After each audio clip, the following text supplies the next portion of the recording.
So it's prom season, and I can't emphasize enough how much I love seeing all of the girls in their wonderful dresses and/or pantsuits, and the boys in their tuxes. One of the things that I noticed about prom season here on TikTok is there's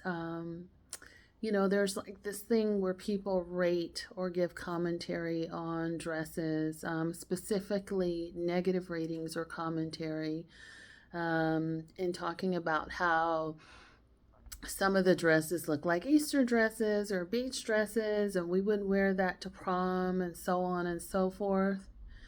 And I always, whenever I see a prom video, I always make sure I like it because I'm reminded of a time where I too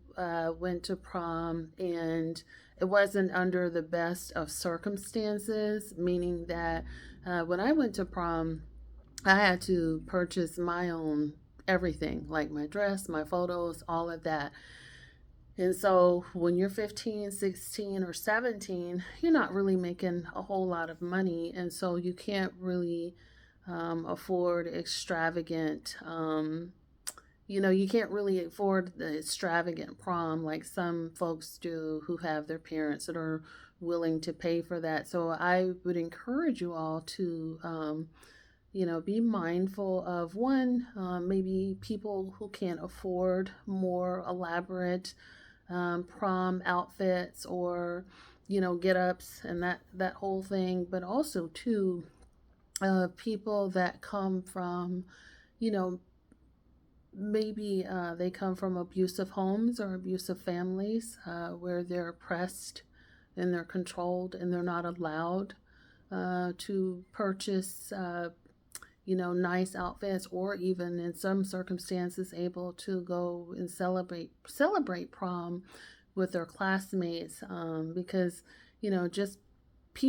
kids especially, they want to show up and they want to be able to enjoy themselves, but not everyone has the privilege to be able to do that depending on your culture or your family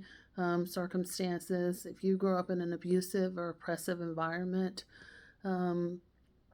as a child, you're often made to feel guilty for wanting to celebrate and do things, or you're often kept from doing those things, or you're often labeled as a specific type of negative person for actually wanting to go to events and celebrate with your classmates. So that's something to keep in mind, that affordability, leisure, and those are things that kind of keep kids from being able to show up and participate in activities. um, and so just try to be mindful of that, and I thought that would be a note that I would drop for everyone today.